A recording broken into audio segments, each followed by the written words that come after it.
Most of the time I'm in the virtual meetings.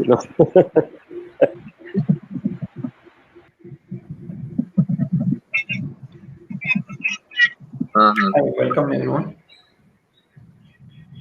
Hello.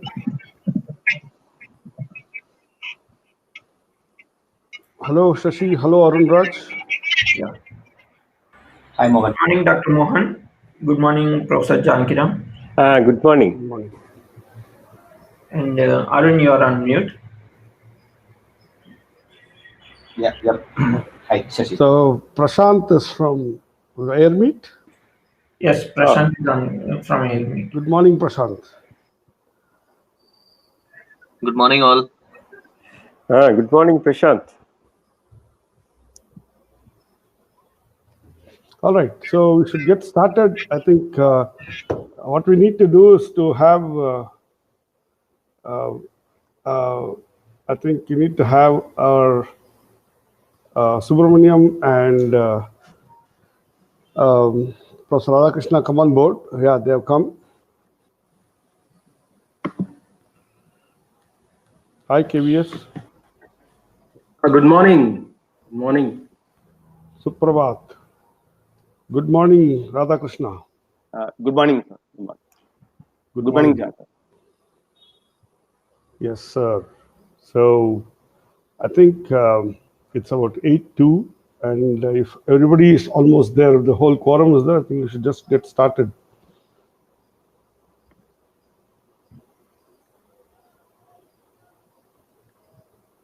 Hope you can see the slides. Yes.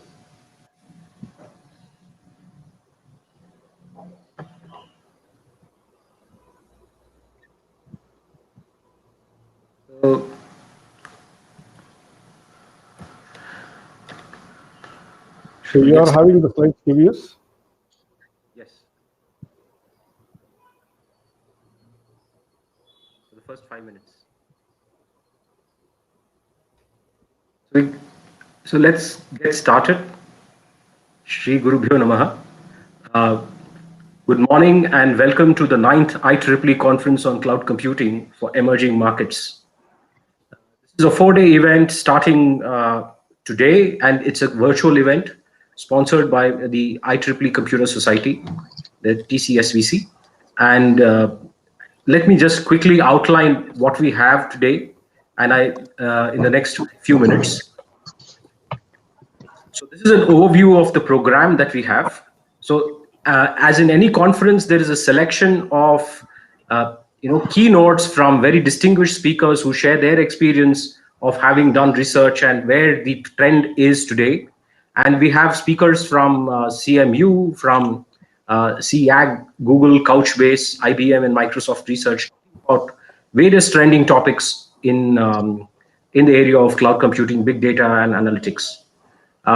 Then we also have researchers showing what work they have done, mix of both short and long papers. We have 14 short papers and 4 long papers, all that have gone through the review process, and I will explain that in a moment to you. We also have a bunch of tutorials, again, from very distinguished people.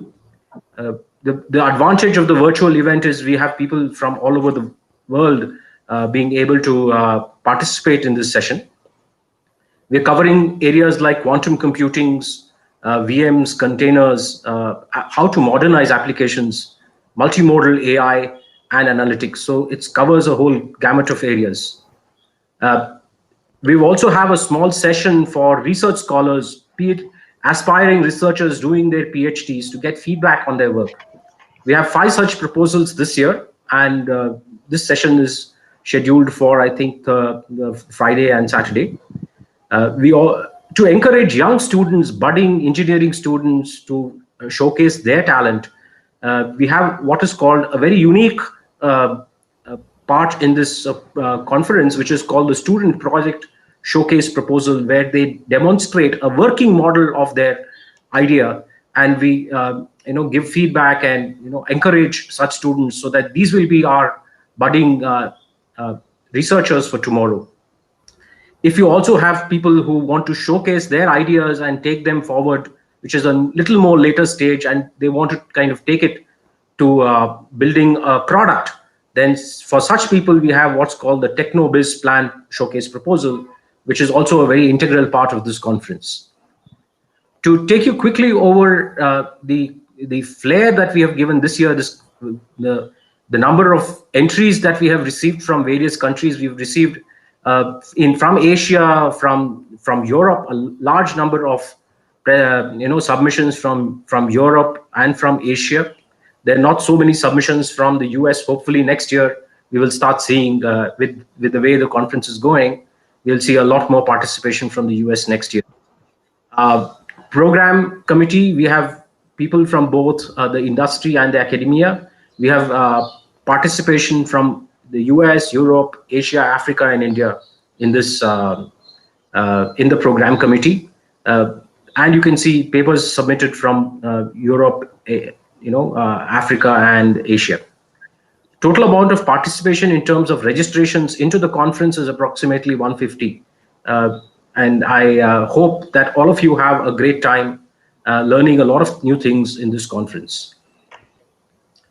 Quick word about the selection process. From the time the paper was submitted, we had to do a plagiarism check, which we are very strict about. And we assigned 3 program committee members to review the papers. Each author of the paper would have received 3 reviews.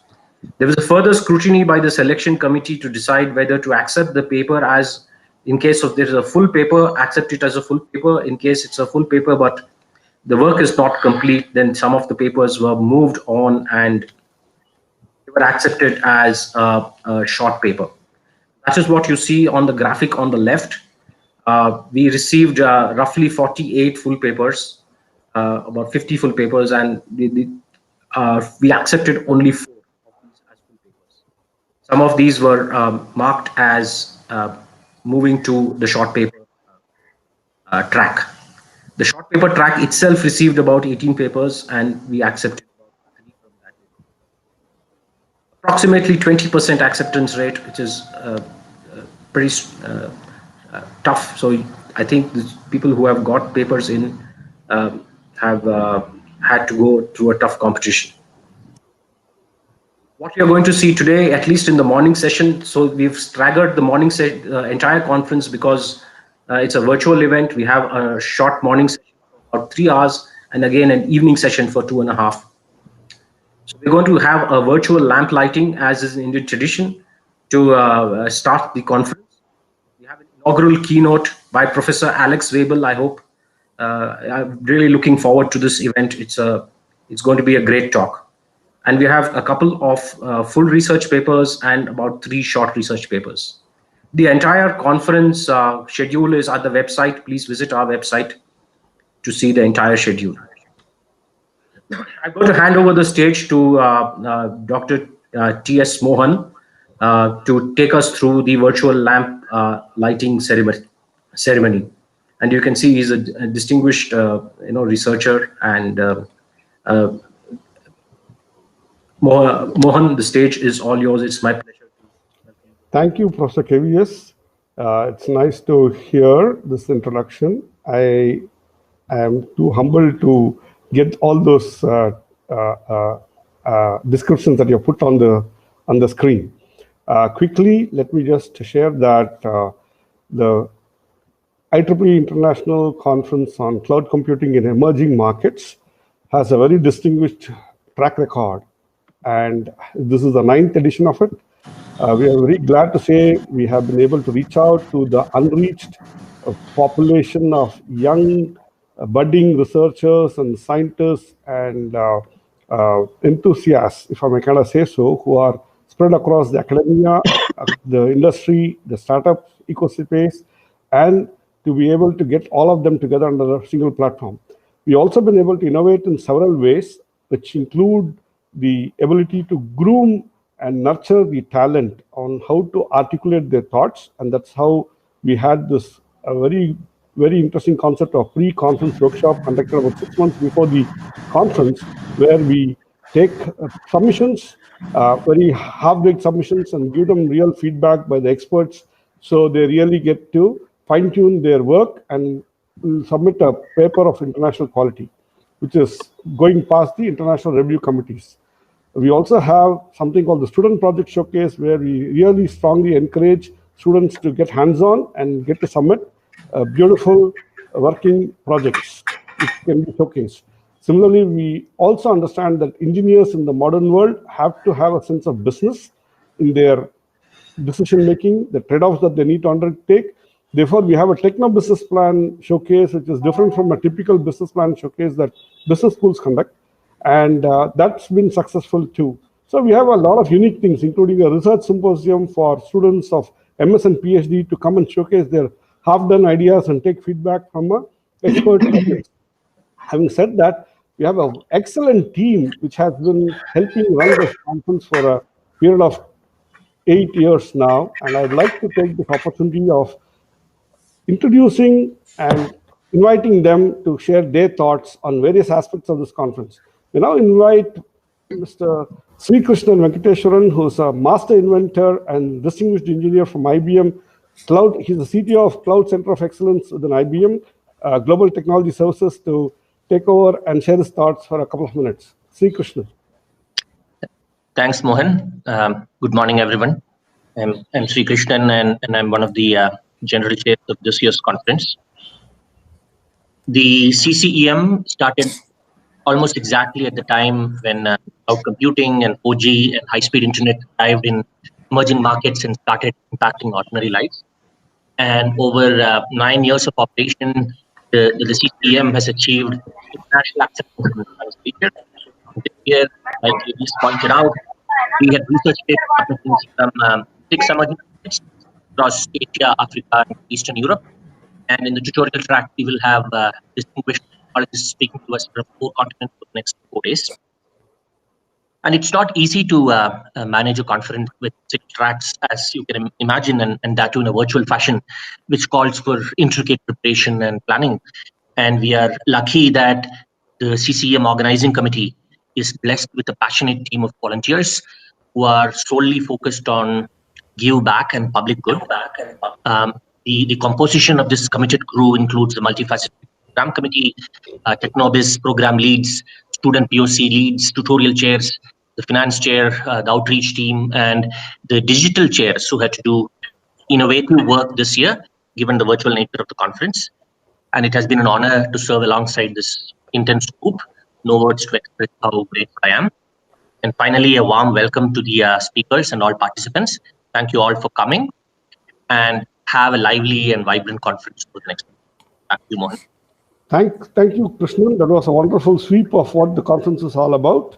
We now request Dr. Professor Sanjay Chitnis, who's the head of the Department of Computer Science at Dayanand Sagar University, and who's also a general chair, to share his thoughts about how this conference has been the base for a lot of entrepreneurial activities by a lot of the participants in the past. Professor Sanjay Chitnis. I think he is not around. All right.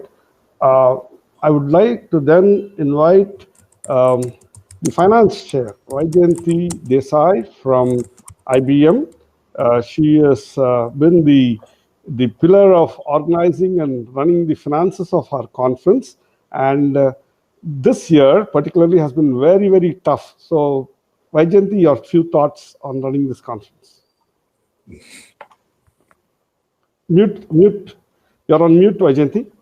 Mute. Vaijayanti, you're on mute. Unmute, please.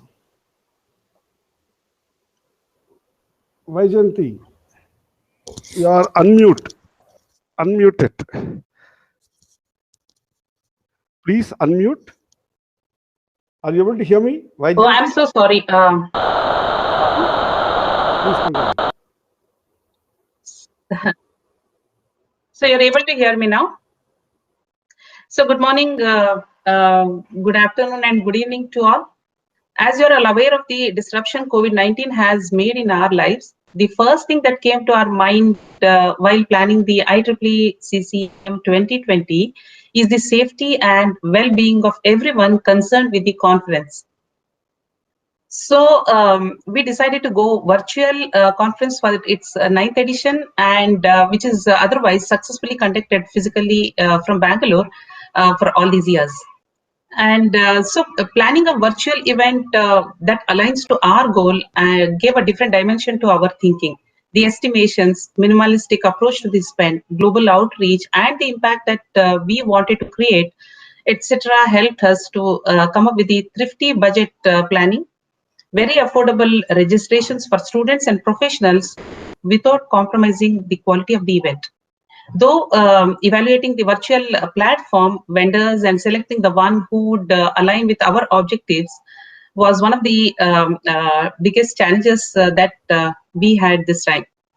And the tech industries has always supported us in the sense both with sponsorship and thought leadership, be it IBM, Red Hat, Google, Microsoft, OpenStream, Couchbase, Wipro, among many others, with their innovative technology platforms. So here we are with a very engaging agenda for the next next 4 days, and all these things would not have been possible without the support of the organizations under the IEEE umbrella, Computer Society, TCSVC, and standards. So I'm very happy that we could meet our objectives putting together in this very interactive virtual event, and I wish all the very best to the participants. Thank you. Wonderful. Thanks a lot, Vaijayanti. That was a very nice introduction of how we ran the conference. May I now request Professor Dr. Rambabu from Singapore. He is a distinguished engineer at IBM Singapore who has been co-chairing the tutorials track. I'd like to request him to come over and share his thoughts on how this whole thing went, how he was able to put together the tutorials track and what the purposes was. Rambabu, are you there? Okay, I think Rambabu is not here. Okay, then I should like to request. I think Rambabu is there. We have to invite him on stage. So I think one of us, you could exchange me and Rambabu on the stage. You should invite Checker, Rambabu, Sridhar on stage, and Vaijayanti and Raj can step off stage. Either I can step off as well. Yeah, I can. Yeah, Sri Krishnan also can step off the stage. All right, so I think in that case, let me see if can sound up Sridhar, who has been in charge as a co-chair for the Student Project Showcase track, along with Dr. Subbu Subramanya Sharma and Dr. Shekhar Babu, who's been a co-chair along with Arun Raj for the Technovus Plan Showcase track. If they are ready, I think you can get forward, but looks like they are not yet accepted the invites. Okay, who's coming? Okay, and then of course, I think Professor Rajat is the publications chair, and publications are such a central pillar to the entire conference. So I would like to request the host, Shashi, to get them on the stage and request Shashi to request Sri Krishnan, Vaijayanti, and Raj to step off the stage.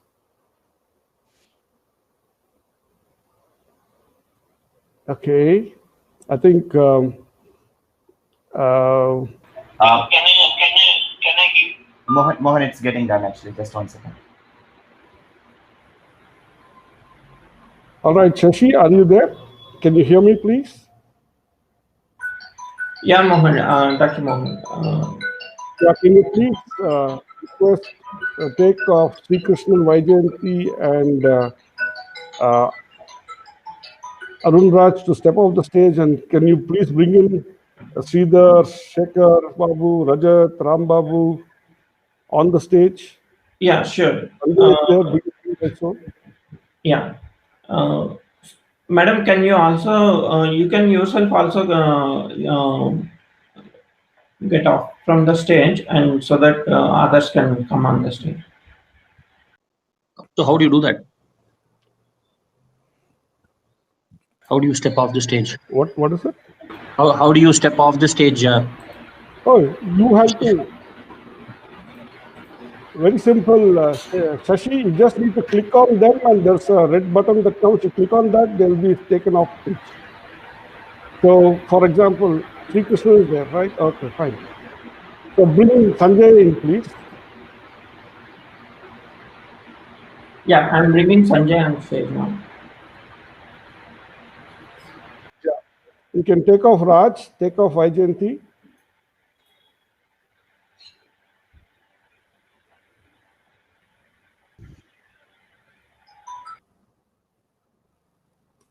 Good morning, Sanjay. Welcome. Good morning. I had some network problem. So I now request you to quickly, in a matter of 90 seconds, share your thoughts on how IEEE CCEM conference has been influencing and impacting a lot of young minds to start off on their own entrepreneurial ventures, and what is it that you see in this conference? Sure, great. Yeah, thank you, Mohan. Yeah, thank you very much. Yeah, so as you all know, this any conference is a community of collaborating people. This particular few days is just one event, right? And that event is kind of giving us opportunity to collaborate and communicate with each other, network with each other, etc. This community consists of, as you all know, researchers, practitioners, innovators, etc. So all these sessions which you are seeing here, right? So especially, for example, Techno Business Plan is encouraging budding entrepreneurs, right, to put forth their ideas and get feedback from other people from the community. There are researchers who are presenting full papers. There are practitioners who are giving tutorials, and all of us are learning from their practice, right? So the practice can lead to innovation, the innovation can lead to research, the research can lead to other aspects. So this kind of circular interaction, right, is what is being supported by this conference venue. And so we have excellent people across the world, right? Although the topic is about emerging markets, that's just the domain, but researchers all over the world, including advanced countries, are contributing to taking this technology of cloud computing, which also includes machine learning, IoT, etc. Right? These are the related subjects forward. So this is the community, international community, supported by IEEE and TSCVC. They are helping us this, right? So I hope this gives us a good context of who all are participating in this. And so happy networking and happy attending the sessions and making your presence felt. Thank you very much, Mohan. Thank you so much, Sanjay. That's a very short, crisp speech. I'd like to request Shashi to take Vaijayanti and Raj off stage and bring in Sridhar and Shekhar Babu and Rajat on stage, please. Arun Raj. Yes. Shashi is getting that.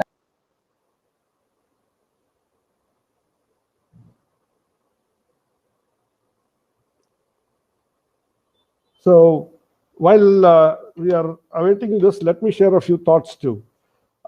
CCM has been a platform for encouraging young minds who have not been there, not done that, but who used to stand on the sidelines and look at the way the researchers used to write their papers, the way the researchers used to present their ideas on platforms like any of these conferences, the way tutorials are put together, and essentially telling folks that, look, if they have done that, you too can do it.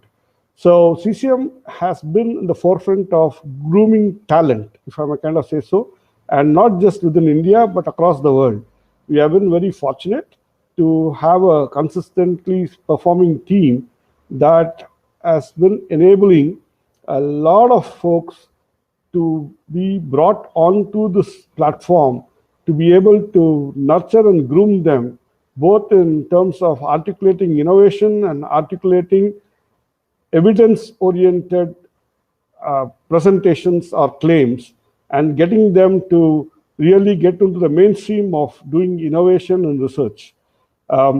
Let me cut short this speech and tell Shashi once more, can you please get Sridhar, Rambabu, Shekhar Babu on board? Are you hearing me, Raj? I'm sorry. Are you hearing me, Arun Raj? And are you hearing me, Shashi? Yes, sir. Yeah, there is some technical glitch. Just give us a second. So Shashi is getting that done. Yeah, like for example, you can take Sanjay Chitnis off stage. Yes. Take Raj Tumuri off stage. You can take Vaijayanti off stage. Get these 4 people on board so they express their 2-minute start, and then we should be through. Dr. Raj, Vaijayanti, Arun joined as a speakers. Can you close your browser windows? I can take those people from the. No.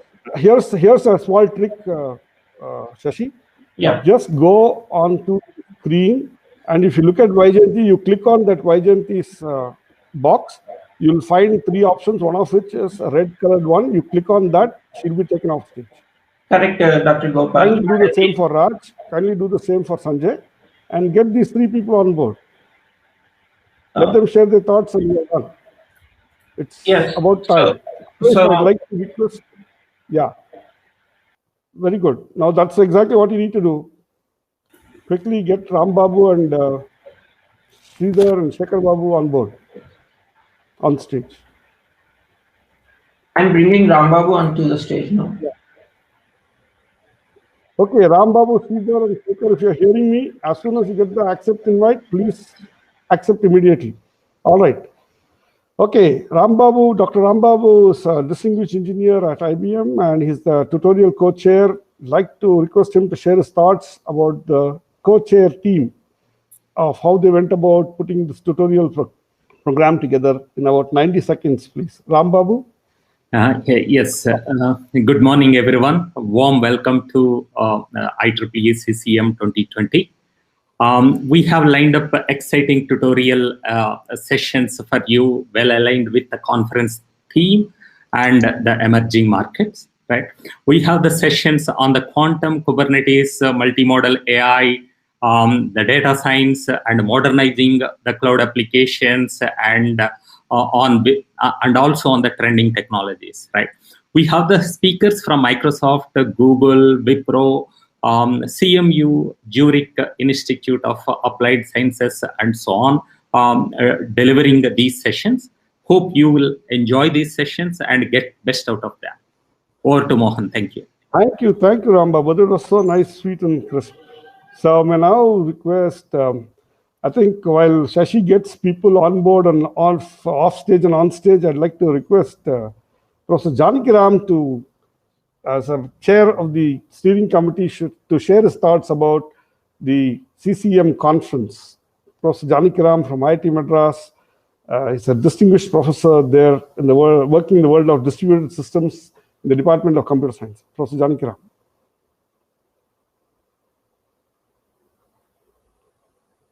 Sir, please unmute, sir. We are not able to hear you. Thanks, Mohan. I'm very delighted to be here as part of the inaugural session of the IEEE CCEM conference. I should say that this has a very cherished history, this CCEM conference. It is probably the first conference that got incubated by IEEE Computer Society. And then the community took over after a couple of years, and then the energetic community that propelled this. Mainly, I should mention Mohan as one of the driving forces with unlimited energies. That's how the conference evolved, and I can still see him now. Embarrassingly, sir, there's a big team behind. Sure, but then the Mohan stands out with the kind of energies that he brings to this conference, along with so many other people who have contributed. In fact, I feel that this is a model way of incubating conferences. I suggested this model to the Government of India recently in the Webbell Summit for incubating conferences in the data science area also. Government can identify some steering committee and then incubate it for a couple of years, and that can take over. And I told them CCEM is in that sense a model conference that evolved in that particular direction. As part of the steering committee, we have always been looking at it and coming up with new ideas on how this conference can be unique in its own way. And that's where basically the idea of having a pre-conference workshop where budding student authors especially are given some mentoring support to be able to write papers that matches to the level of the quality of the conference. And that was a unique experiment, in my opinion, given the position that we are in India, where a lot of enthusiasm is there, but then the support for actually reaching to the quality is not really there. In that sense, this is a unique experiment, and then this is worth emulating by other conferences as well. One of the other very important things we have been pushing from the beginning as part of this conference is the entrepreneurship that should come out from the research that happens. Especially, this is very important for India, given that we are a demographic dividend position for the next 30 years. Creating jobs through entrepreneurship is the most important component, and in fact, that's how it got added into the conference, along with the student projects, which could be encouraged to move on to a product level. Suddenly, I used to have earlier this complaint to Mohan, saying that it's always at Bangalore. Now the pandemic seems to have flattened, and then we all can participate from anywhere, and hence CCEM is now moved into a virtual space, and then the conference can experiment in multiple other dimensions as well, bringing people from across the world. I suddenly see a great opportunity for this conference, especially I think next 10 years. When we started, cloud is still establishing, but now I think cloud's huge potential in terms of transforming is evident. And I do believe that the conference has great potential, especially in the private cloud area. I believe that emerging markets can really take a new level. And I suddenly see the conference will evolve into greater heights in the next 10 years. And I'm very happy to be part. And then the kind of work the program team and others have put in for this conference, they need a special mention and deserve, especially in the context of this COVID situation. With that, I congratulate once again Mohan and his team for putting up such an excellent team. I look forward to the conference. Thank you very much. Thank you, sir. I really appreciate your perspective. I would like to sincerely say that there's a big team working for CCEM. I'm just one of the people, and on behalf of the whole team, we'd like to thank you for your guidance, support, and showcasing us as a model conference that could be incubated within India and something which has a global impact. Thank you so much. I'd like to request Shekhar Babu, Professor Shekhar Babu, who's the professor at Amrita University, to share his thoughts on the IEEE CCEM Technobiz Plan Showcase track. 90 seconds, over to you, Shekhar Babu. Thanks, Dr. Mohan, and it's a privilege to be part of IEEE CC Cloud Computing Emerging Markets going into the 9th year. And Techno Business Plan is a very unique initiative right from the first year. The initial years, Techno Business Plan as well as the Student Project Showcase was together as one initiative, which was basically to propel, to ignite students, young minds from universities, from colleges to participate in a student project showcase or to participate in a Techno Business Plan, to encourage technology students to think how to convert their innovative ideas into a business plan, not a full-blown business plan, but get them exposed to start thinking how to commercialize, how to start thinking from an innovative standpoint. So this Techno Business Plan has also diverged into an independent initiative in the last 2 years. So there is a separate track for Techno Business Plan where we encourage not only the business school students to propose their business ideas, but also technology students to work interdisciplinarily with the business school students and other school students, and also propose their business ideas. So Techno Business Plan is it's one of the only conferences which I have seen where there is a independent track to encourage not only students, but also for young minds who are working in companies to propose entrepreneurship ideas. I think that way CCEM comes out unique. So I hope this is within the 90 seconds, but yeah, very excited about it into our 9th year. Oh, wonderful. Thank you so much, Professor Shekhar Babu. That was a nice overview of the Techno Business Plan. track. I will now request Sridhar Chitraju, Program Director at IBM, and who's been one of the long-standing volunteers with the CCEM, to share his thoughts as a co-speaker, a co-chair of the Student Project Showcase track. Sridhar. Yeah, thank you, Mohan. Good morning, good afternoon, good evening, distinguished delegates and guests.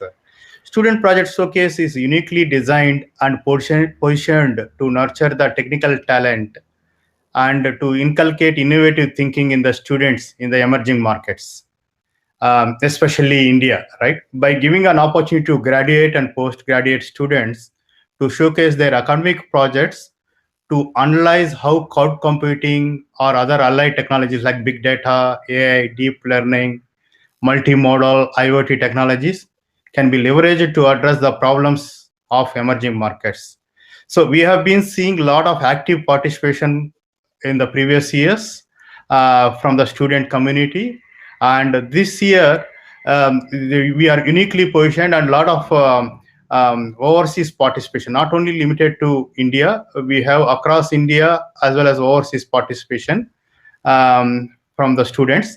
And we wish all the best for all the participants, especially students, to maximize the benefits and inculcate their innovation journey into the technology plethora of technologies available at their hands. Thank you very much, Dr. Mohan.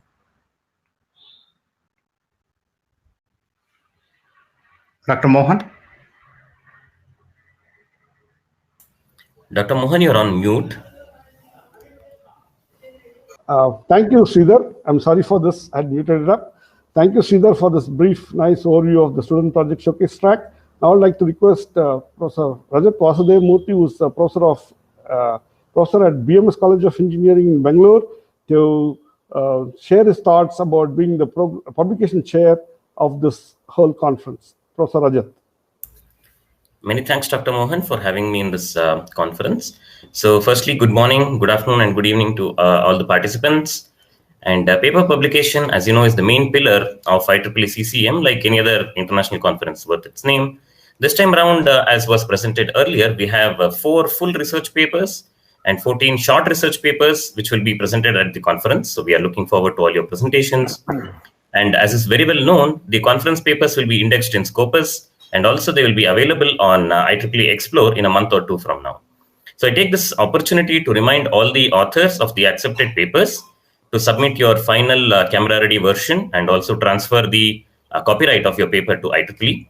Right, so kindly you would have received a mail from Easy Chair with the link for the author kit. Kindly register there and go through all the process. And kindly complete this process by the 8th of November so that your papers can appear on IEEE Explore at the earliest.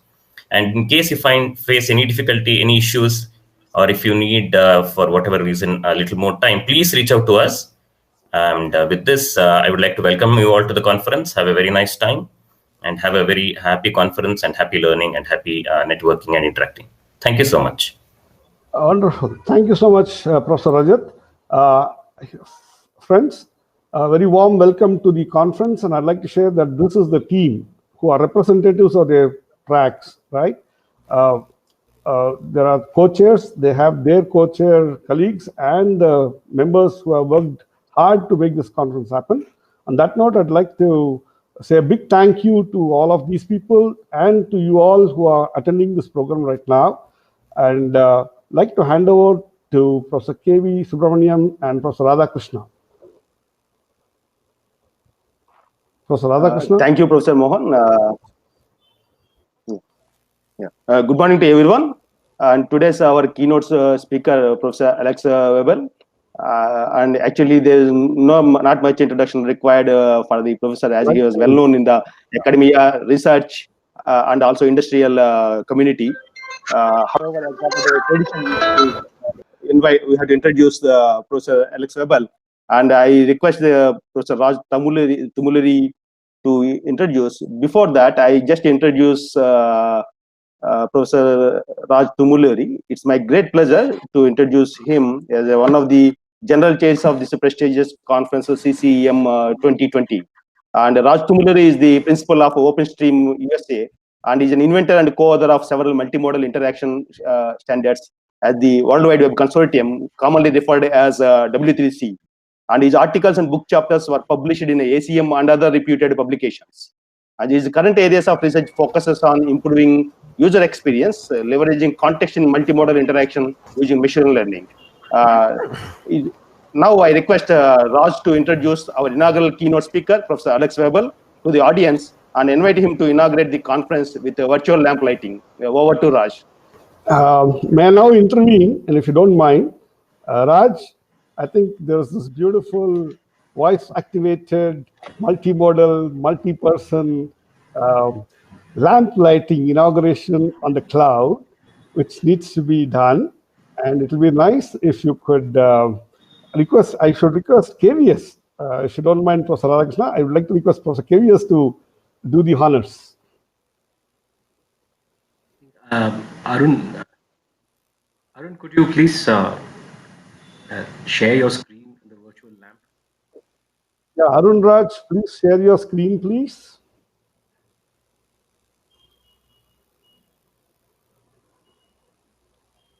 Arun Raj, are you there? Yes, sir. One second.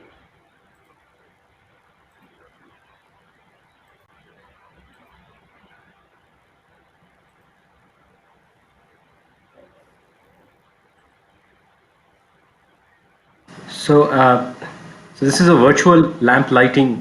So we would like to first request Professor Alex Weibel to say, sir, please come on and say, please light the lamp. Please light the lamp.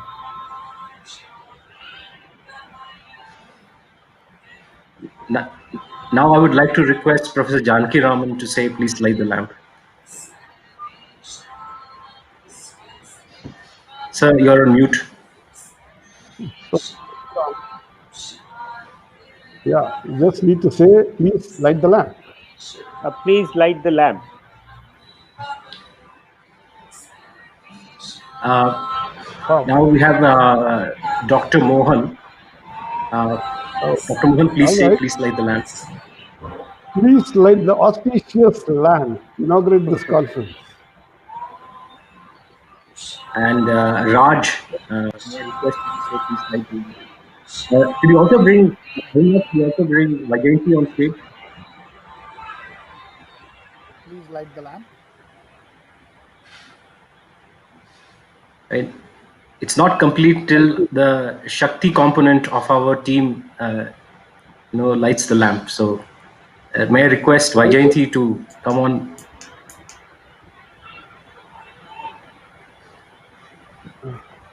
Okay, Vajayanti is. Where is Vajayanti?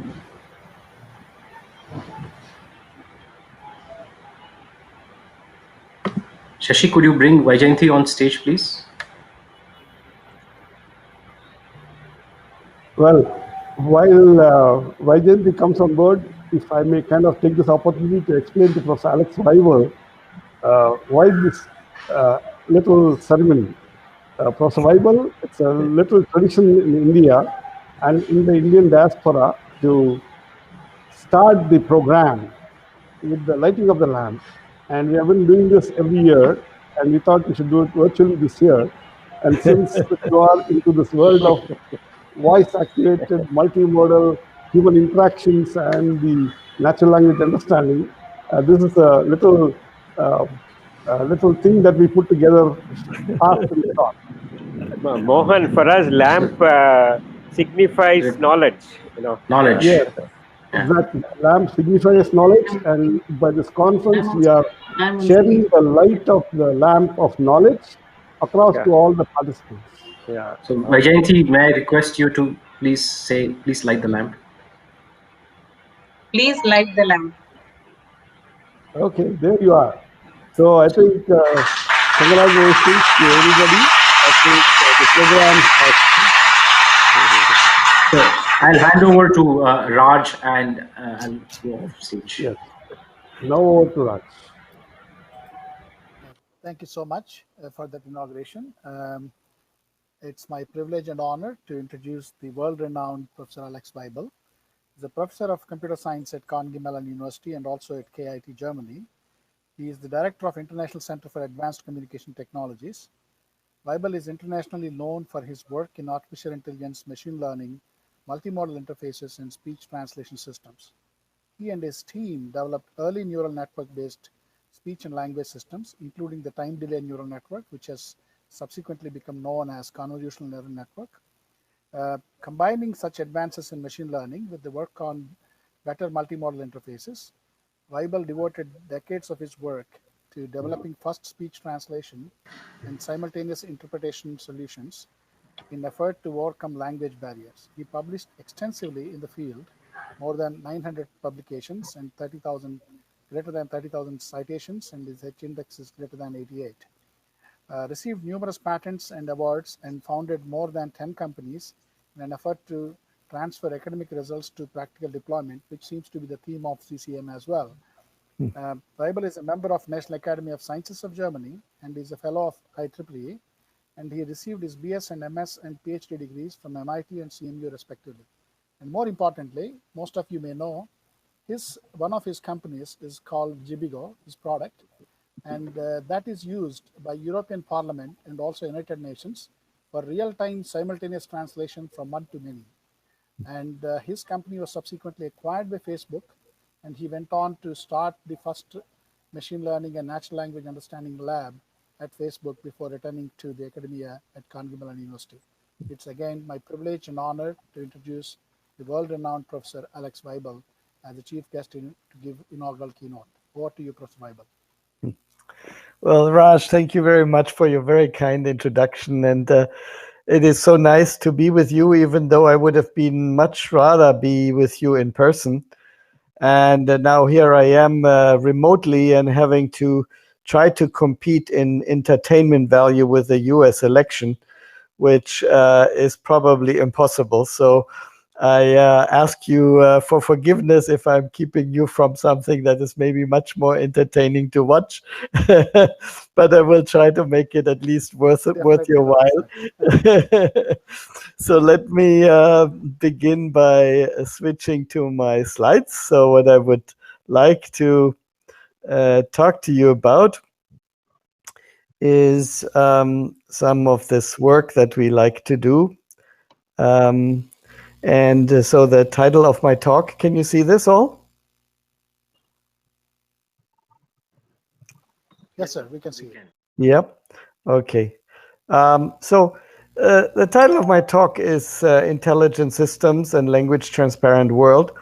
It's a basically a labor of love of things that we have done for many, many years. By the way, I cannot see myself or the other speakers for some reason. So Raj, I would ask you if there's any difficulty seeing to just text me on my phone. We are able to see you. Yeah. Yeah. Definitely. Okay. We are able to see you. Thank Very you. good. So if I get some feedback once in a while to make sure everything's okay. Yeah. So what we're really about is in my work, I've been working in AI all my career. And AI to me has been, in a way, a tool to really work on an issue and a problem that we have in humanity. That is this problem of language barriers and communication between people. So as you know, everybody is talking a lot about the various things that AI could be dangerous about, where we may lose our jobs or the weaponization of AI and so on. We all have seen the science fiction movies. To me, it's been really a wonderful tool or a wonderful technology or science to work on really hard problems for humanity to make humanity better. And one of those key issues amongst us is the fact that we as humans can now reach anybody on the planet via mobile phones that are becoming stronger in terms of their computation. We have smartphones. Almost everybody has them around the planet. But we do not understand each other very well because we don't speak each other's language. So we're separated by barriers, even though we can reach everybody. And And again, COVID is now even emphasizing this because we are increasingly online and communicating everywhere. And so as a planet, we're growing together, but we're still suffering these separations of communication. So what can we do to contribute? And most of all, what is needed in AI to make this better? So the vision that I started off already as a graduate student, or actually an undergraduate student at MIT, was to really work on the language transparency or on tools and devices that would allow us to translate between languages. And so when I proposed this to my advisor at MIT at the time, I want to build a machine that you can speak into it and it comes out in another language. He smiled, and of course he knew much better than I did at the time how hard this problem would be. We're talking about 1977 or 1978 thereabouts, and in those days we could barely begin working on issues with speech synthesis, but certainly not do translation and recognition. And so it became something that preoccupied me for many, many years. So the vision is to produce consecutive translation, simultaneous translation, and language transparency ultimately, so that we can get together even though we have language barriers in different languages. And what country would be better than India, where you have 300 languages, some of them I understand not even written. And communication is really key. And so this is a theme that I think I will also touch on as we go. So as you see here, this is a diagram of what we started with, building a machine that you can speak. You convert the speech into text, then you translate from one language to the other, and you synthesize it on the other. And to give the other partner in your dialogue a chance to respond, you have to do this all in reverse. And as we started, this was very, very hard. We began building our first system prototype in 1991, 1992, and gave the world's first presentation of such a system over a video conference in 92 under a partnership between lab in Japan and Germany. You see me here at Carnegie Mellon. I had more hair at the time, and it was a wonderful success, but we knew, of course, that this was going to be just the beginning. We could only do 500-word vocabularies. The machines we used were big machines, and they were slow. And so to make it really practical would take quite a while. It did receive quite a bit of attention in the international press, and we published our first paper on speech-to-speech translation, as you see here, by a paper at ICASP, IEEE ICASP, where we had already a system on speech translation with connectionist and symbolic processing. So to my knowledge, this was the first paper on speech translation, but also the first paper to use neural networks in this process, a technology that, of course, now is pervasive everywhere. In the late 80s, I had a chance to work at ATR in Japan, and together with my colleague Jeff Hinton, who was at the time at Carnegie Mellon, we developed a system that we called the time delay neural network. And it was the first convolutional neural network, as we needed a classification mechanism to do classification in a shift invariant fashion. The problem with classification in speech and in vision is, of course, always that you don't know where the objects are. And if you have to do segmentation plus classification, your performance will suffer. And so having classification or shift invariant classification was a big win. We did have wonderful results with it, but it would take quite a bit of time until this would become really mainstream technology. Now, we did manage already to build a first prototype, as I mentioned, and it would take several companies and several innovations to really then move it into something that could then be really offered as a product on a phone. And in 2009, we came out with this Jibigo, the world's first speech translator, really on a telephone in a mobile environment. And so we had the possibility of selling this and distributing it, and it was a big hit. People downloaded it, and it was offered on the iPhone App Store. And I took this amazing trip to Spain after college, and with my iPhone, I checked out hostels before booking them. Shared pictures as I went. My mom loved that. And I even downloaded this app, which became my personal translator. Where's the train station? ¿Dónde está la estación de tren? All I really needed was my iPhone and my passport. So this was, of course, great for us. Apple ran commercials like this, and this is again 20 years after we began. But we were there. We were essentially at a point where it became small enough, fast enough, large enough vocabularies so that we could really offer a solution to people to communicate in different languages. The company was later acquired by Facebook, as you see us here onboarding with Mark Zuckerberg. And we then continued building the language processing technology at Facebook. And I returned also to the university to continue with humanitarian deployments.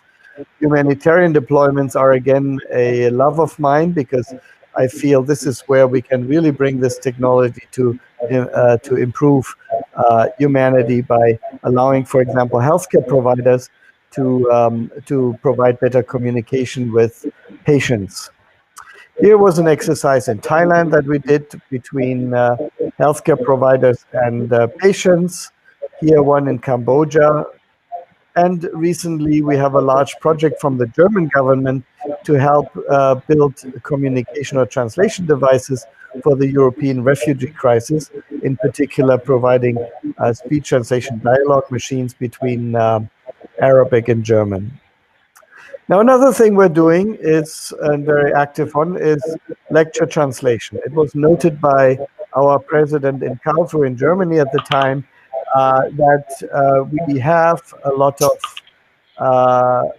students who come to Germany, but they cannot follow a German lecture because they don't know German very well.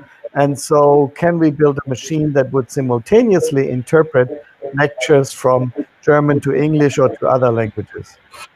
That is indeed something that we then demonstrated was possible in 2005. And in 2012, we would then have a full service deployed on the cloud in Karlsruhe, where students can simply open their laptop and follow along on the lecture in transcript and also in translation on their screens or on their mobile devices, almost like subtitles while the lecturer is talking up front. This is what it would look like when they have it on their screen. You see the slides also in archival form. When after the lecture, they can pull it back up from the archive, and then they see the slides of the lecturer, the transcript in German, the translation into English, and we're now offering translation in 10 different languages and moving up to 23 and more languages to provide it really to anybody who joins our lectures and classes. Subtitling, of course, is a big issue that is potentially useful for high-value environments, for example. So we have developed a good relationship with the European Parliament. Here, of course, you have the best of human efforts, where human translators do that simultaneously, and an incredible effort. And obviously, they do this really, really well.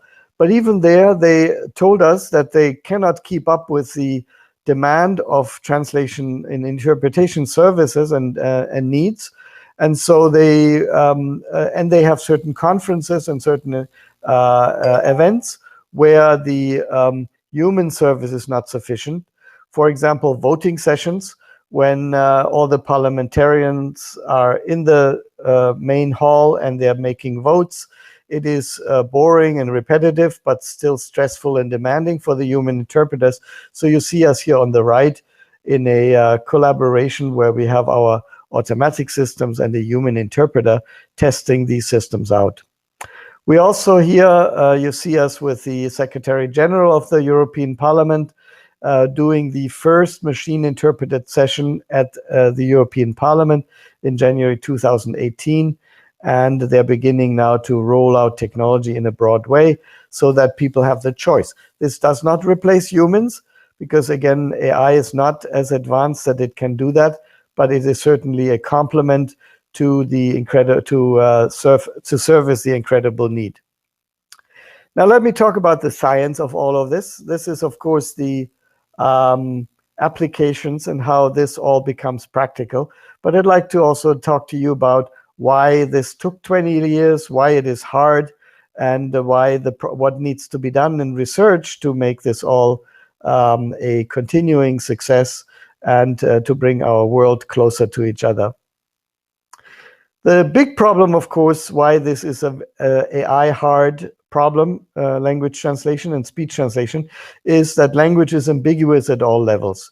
There are many jokes about it. If you say, give me a new display, give me a new display, acoustic similarity, syntactic ambiguity, time flies an arrow, has 6 parsers, spirit is willing, but the flesh is weak, allegedly was translated in the early days of MT into Russian and back into the vodka is good, but the meat is rotten. You see the semantic ambiguity. And then we have pronoun resolution kind of issues where making the correct reference is an important issue. If the baby does not like the milk, boil it.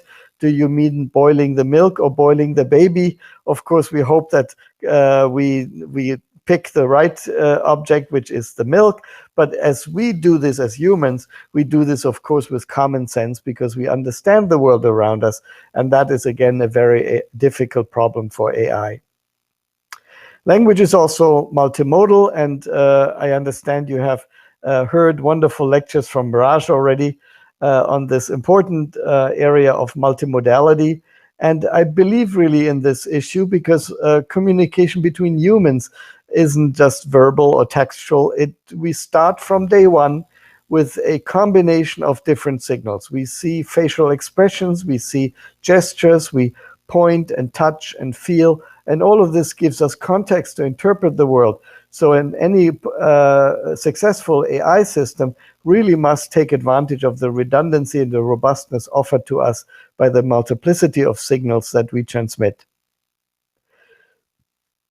AI, therefore, for human interpretation or interaction, must be able to handle these uncertainties, and that means score statistics or neural activation. We need to work with multimodal fusion because that is how we communicate. And all of this was very clear to me in my early career that we would not have a chance if we tried to do this all by rules, that we really would need to have machine learning and to have this knowledge extracted automatically. So, of course, AI went through many different versions. There was many different approaches.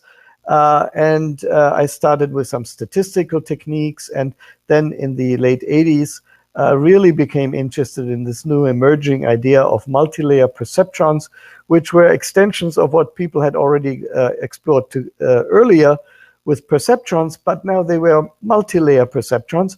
And multi-layer perceptrons not only do they give you nonlinear classifiers, but the best of this is that we have hidden structures, multi-layer architectures, where the hidden structure can invent internal representation and abstractions. I was hooked, and I thought this was the way forward, and so we began working on those algorithms in the 80s. As I already mentioned, convolutional neural network, the time delay neural network, was the first successful way of instantiating this to create a shift invariance first in time axis and later also in time and frequency, and that became successful models already in the 80s. Now, statistical techniques were easier and simpler in those days. So neural networks were not adopted immediately in the 80s. And it took, again, this incredible growth in computing performance that we have experienced over the decades. In my own life, I have a 1 trillion-fold improvement in computation speed and computation availability. And with such increase in computation, there are different algorithms that now become feasible. In language, this has meant, or in AI, this has meant that techniques that would not show much of a difference between neural net and deep learning techniques and other learning methods in the 80s would suddenly, in the around 2010, show a tremendous difference in performance. And again, when people return to neural networks, it was observed that we can get gains of up to 30% of improvement. Our old time delay neural networks came back with a vengeance, both as time delay now under the name of TDNNs, but also under convolutional networks in the image community. And again, we used them again since 2010 actively. In addition, new methods were developed that actually also go back to recurrent architectures that were already developed in the 80s. There were early techniques with recurrent neural networks that were tried out again for sequence-to-sequence encoding and decoding. And again, language is a sequential process. So if we can encode that sequential process and decode it on the other side, perhaps we can use it again for speech and for machine translation. Here's what happened here on the speech side in terms of performance. It's just truly amazing. In the 90s, in around 1990, the US government proposed a task for speech recognition called Switchboard. As you can see on the left side of this slide, the early task on red speech recognition were actually being done already relatively well with statistical techniques in the early 90s and late 80s. But the conversational task, recognizing conversational speech, like when people talk in a conversation, was much, much harder. And when we began with that task, as instantiated by the switchboard conversational speech task, the best error rates were around 40 or 50%. Half the words would be wrong. People scratched their head and said, how can this be? Why is this so difficult? And it became apparent that because people mumble, they hesitate, they speak very unclearly, that decoding it acoustically is actually very, very difficult. And we can do that only by really incorporating a lot of linguistic and semantic context in the recognition process. It took a long time. As you can see, this curve here on error rate in the 90s stayed stubbornly high in terms of error rate. It remained really difficult until people really began to return to neural networks in after 2010 and 13. And you see here experiments that were done with first deep neural networks as replacing the acoustic models. Then we experimented with a model called CTC. And then we returned to the time delay neural networks that I mentioned and gotten back down to 8.5% error rate. And now with sequence-to-sequence models and many of these other techniques, we're down to 5.4. Now that's incredible. Why? Because there were tests done in the early days. How well is it actually, how difficult is it for people to actually achieve good performance? Conversational speech is so difficult and mumbled, people mumble to each other in conversational speech, that it is actually hard for humans to do a good transcript. And so 2 studies were done at the time to see how high the error rate would be for humans to do an accurate transcript of the speech. And it was determined, depending on the 2 studies, that the error rate was 5.3 and 5.9% error.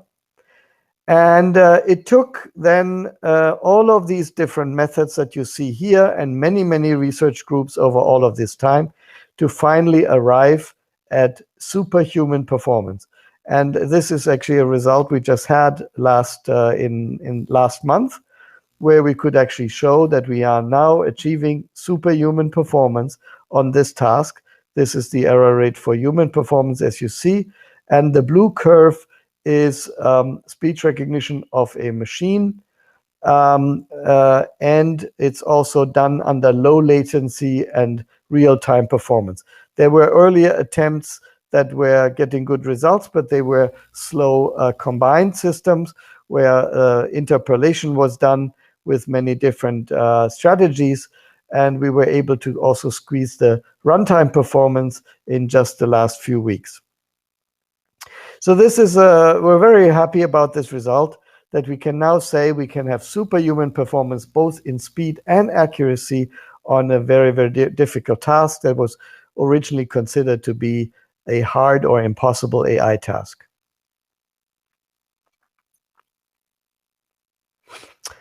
Here you see also the trade-off between error rate and speed, and as we can see, we can go down to 1% second delay and still beat human performance with an automatic system of this kind. Now in machine translation, similar amazing things have happened. We started off in the 90s with a recurrent model that was proposed by colleagues of ours and that we applied to dialogue processing. And we tried to build machine translation systems with encoder and decoder. But in those days, these were so painfully small that we wouldn't get very far, and the community switched then to statistical techniques. And it's only recently that people return to encoder-decoder models using neural networks and achieve wonderful performance, coming full circle on this. Performance results measured in blue. Blue is a measurement of translation quality that we use, can be watched here. And you see these green dots on a public benchmark are the performance scores that were achieved after neural networks were introduced after statistics. So here's the jump from statistics to neural networks, and you see this is clearly a big step forward. Now, are we done? We are not. There are many things that still puzzle us and make difficult challenges for us. One thing is accented speech. People speak with accents. And for the speech recognition, that means we have to have better adaptive mechanisms or models that can switch between accents. Another issue is when we do translation and transcriptions, what do we do with rude words and dangerous words? It's actually complicated because people say, well, can't we just filter all rudeness? But that wouldn't do. Our human interpreters in the parliaments tell us that it is actually very important for human interpreters to properly translate rudeness so that if one speaker in the parliament insults the other knows that the insult has happened and can defend himself appropriately. So properly dealing the right level of emotion and insult and effect, etc., in speech is a continuing and still remaining challenge for us. Then names, acronyms, and technical terms are difficult for both speech recognition and translation. Why? Because they are very unusual words that we may not have seen before, and our recognition systems still tend to make errors on those. And then even if we get it correctly, we don't really know how to translate them into the other language. Foreign languages in different, foreign words in different languages. I'm sure you are familiar with this problem because we tend to mix multicultural influences into language. In Germany, for example, in a German lecture, in computer science, people will use English words in their lectures. So when you use, for example, cloud-based computing or iPhone or iPad or laser beam or so, we use the English word in the middle of a German lecture. And to make matters even more puzzling and complicated, we tend to declinate those words according to German syntactic rules. But we use the English words built into these constructs. So we would say in a German lecture, for example, webgecasted, downgeloaded, or if you say cloud-based webcast access, people would say cloud-basierter Webcast-Zugriff. And you see how we're mixing the English words with the German words and with the German declination and so on. Nobody has a good solution to this at this point yet, and so it remains a technical challenge. Simultaneous interpretation is further complicated, of course, as I mentioned already, by latency and speed. And this is why it was necessary for us to push forward and get this new breakthrough result that we had just 2 weeks ago, where we said, well, we got to make not only good performance results, but we also have to do this with low latency, because it is no good if we get a transcript or a translation that arrives an hour later. We have to do it with only a second, maybe delay. And so latency is another important issue that we must measure and optimize for. Style transfer and translation, how to properly translate polite, insulting, formal, male, female speech, and so on. All of these are vexing issues that need to be addressed. And then the other question, of course, is how to turn this all into readable text or readable output that still relates the drama of the original speech, but dispenses with confusing misspeaks by the speaker. So, for example, hesitations and stutterers and lip smacks and so on need to all be filtered. We need to introduce automatically the periods and the commas because people don't speak them. So we have to convert that into readable text based on the transcript that we get from the speech. Now, all of this turns out is just not only recognition. It is recognition plus a couple of AI systems that then do, for example, the cleanup operation, the punctuation, the reformulation, sometimes even summarization to make it more readable, and then the translation. There is also linguistic phenomena between different languages. German, I don't know about languages in India, but in Germany, we have a fairly rich morphology and particularly compounding. People built these long words that are many different nouns combined with each other. And then last not least, one big problem that is a big research issue for us is how to extend this to many languages. Currently, all of the large companies in the world and our research labs, we work on these issues a language at a time. And at the speed that we're going, we still really need to have further breakthroughs to make sure we have systems that can be easily extended to the 7,000 languages in this world, not just 20 languages or 10 languages, but 7,000 languages and the dialects within those languages. All of that has to be done at a much lower cost, and we have to address not just the top 5 languages here, but actually all of the languages if we want to bring humanity closer to each other. We're on the way with those things. We have, for example, some very exciting new acoustic modeling issues where we use language codes derived from neural networks that would modulate or modify the behavior of an acoustic model. Or in machine translation, for example, we're building machine translation systems that use a kind of neural network interlingua, like an in-between representation of the meaning of a sentence. So we can go from many languages into this meaning representation, and from that meaning representations again into many languages. And the results are actually exciting. It seems like that may actually be working. Now, let me also add another aspect. In the beginning, I mentioned that language is not just speech and language, but it also is expressed in multimodal signals. And that then has impact on the way we present such speech and how we actually incorporate it. And so our vision is to create an environment where we could all sit around a table, listen and experience each other, even though we may be speaking and articulating our thoughts in different cultural and linguistic mechanisms. That means we need to deal with language as we speak it, but as these pictures illustrate, sometimes language is only shown on photographs or on road signs. Sometimes we actually do resort to lip reading in noisy environments.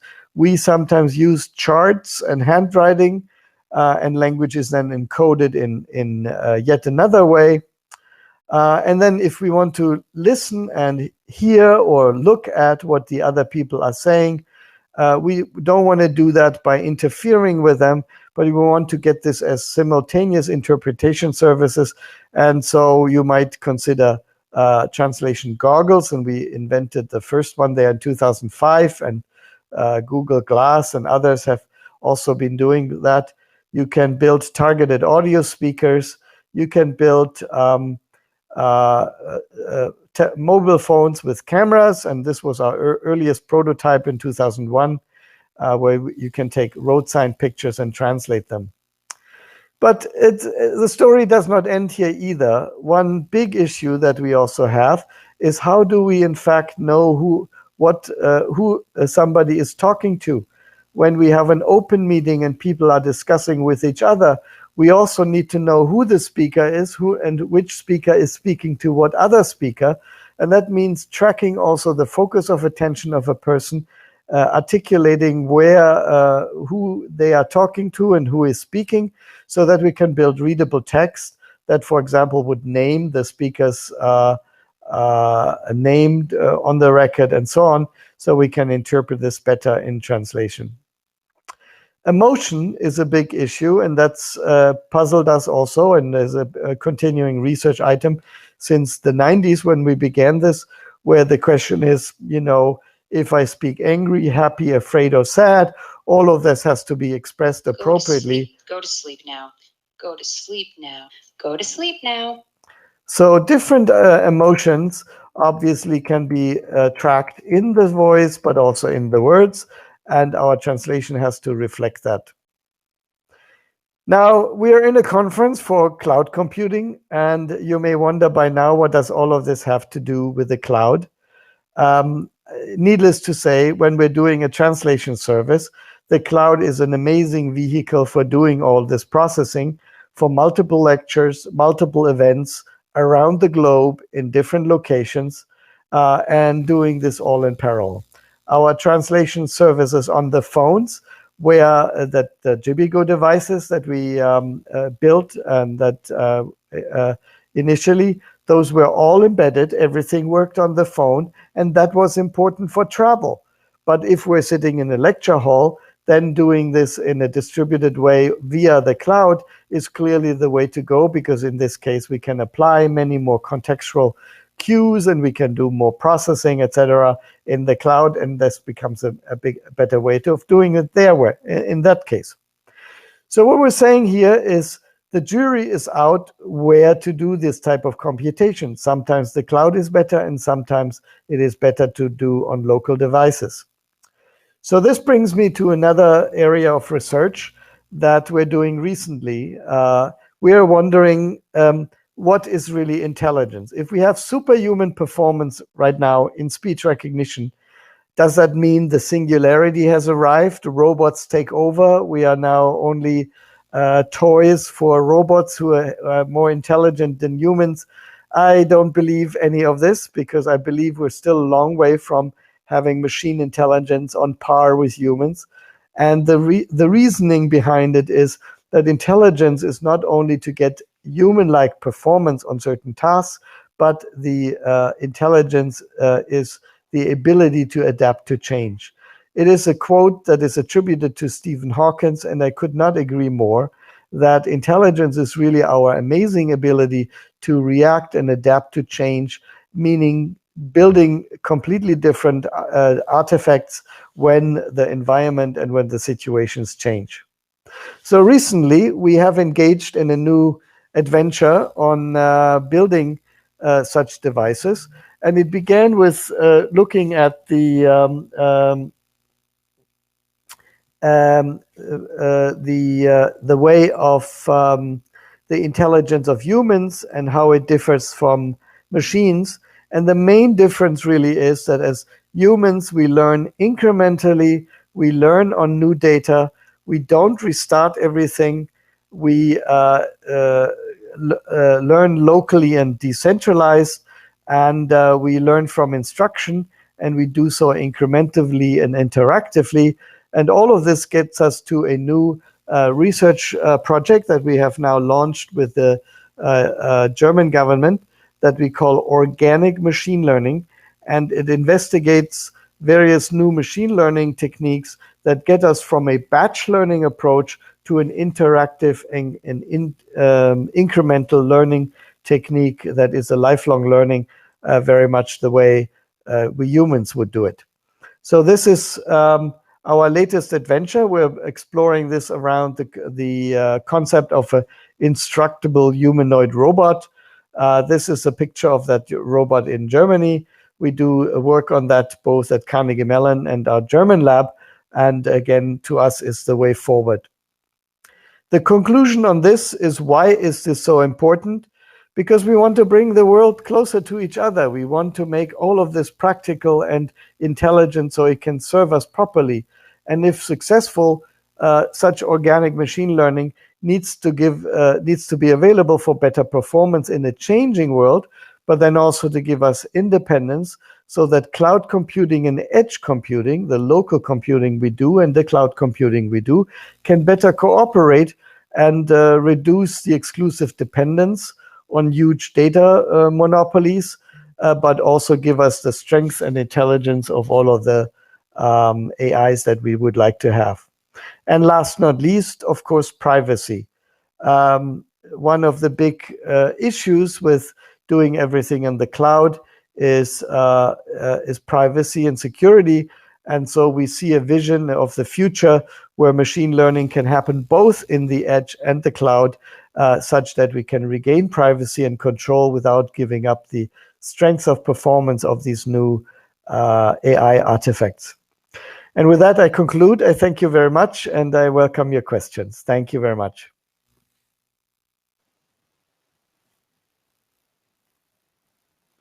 Thank you, Professor Webbell.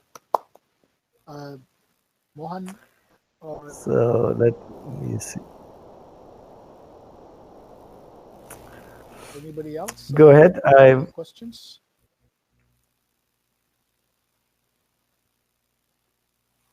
I think everybody else muting. Yeah, wonderful talk, Professor Webbell. Actually, you have covered from the starting from the early AI, how AI was started its evolution from early 80s and 90s to the today's real world in the manifesting the solutions and technologies in the current pandemic situation also. So, and also you highlighted many of the topics, like starting from this TDNN, and then today's that encoders, auto encoders and decoders, which how it makes it. And at the end, you also mentioned very good point that when starting like organic machine learning, which is shaping. Actually, I would like to ask that all these things are many of the today's new generation machine learning models, or even the deep learning models, are mostly black box models.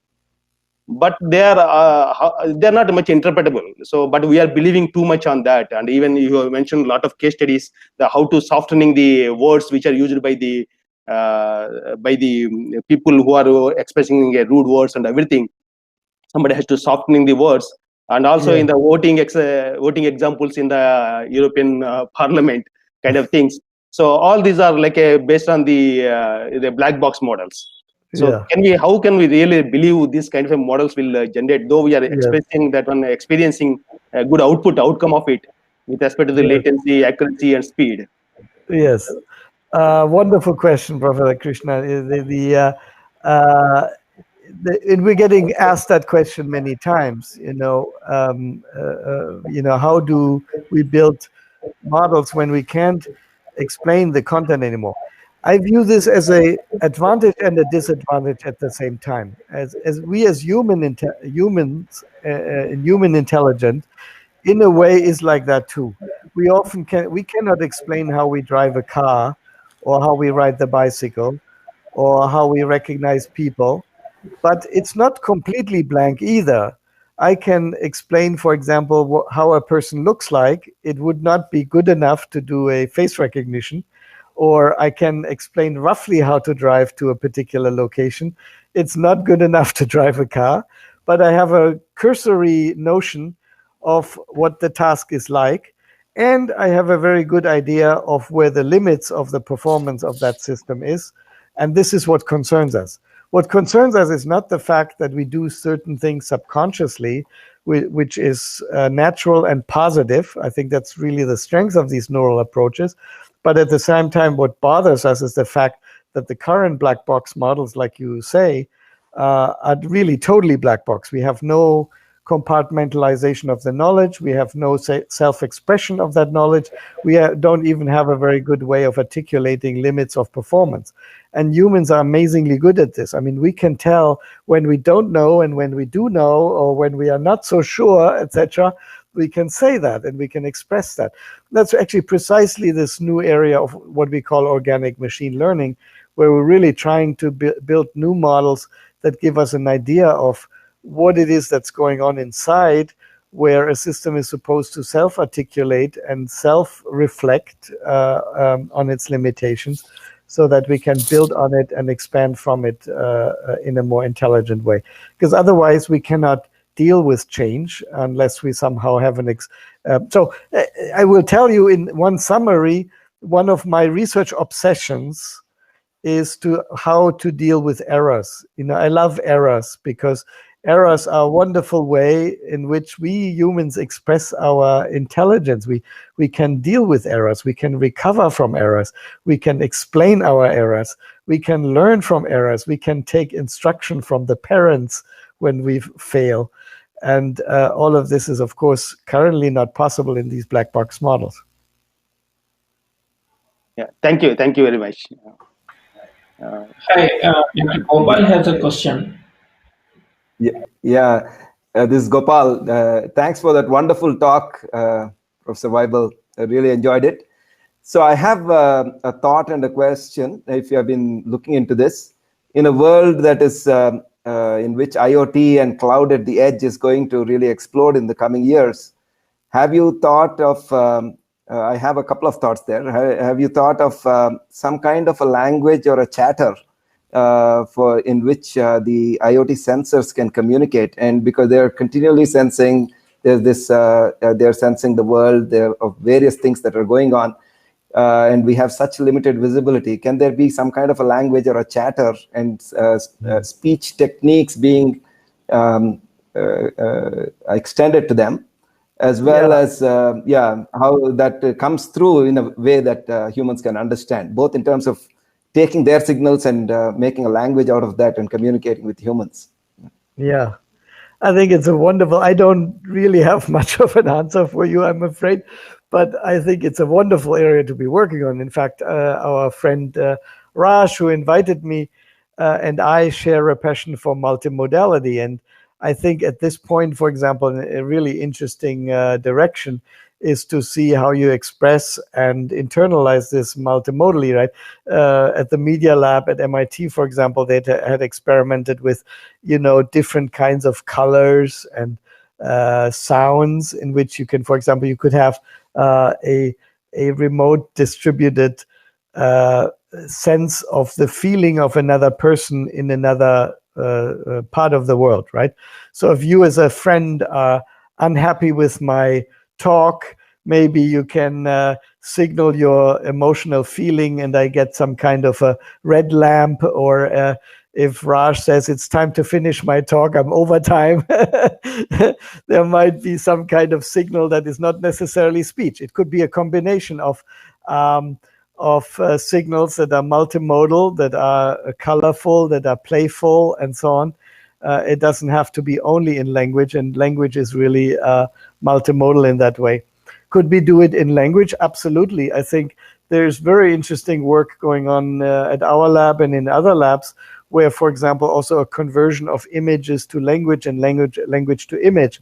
One of my students, for example, worked on a master's thesis on trying to make cartoons based on language, right? Or can we, in other words, can we translate a sentence into a cartoon?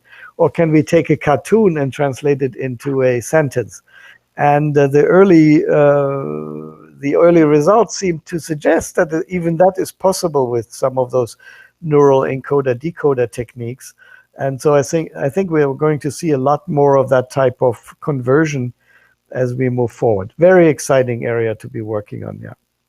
Absolutely. Thanks, Dr. Webbell. I've looked into images and video and speech and these interactions, but I'm thinking that with this explosion of IoT, there's just a whole new territory to be charted. Yeah, absolutely. Here. And in fact, actually, if I may add, the other side of the role of edge computing versus cloud computing will become huge, right? I mean, you don't want your thermostat to reveal your family secrets to somebody else in some other cloud location, right?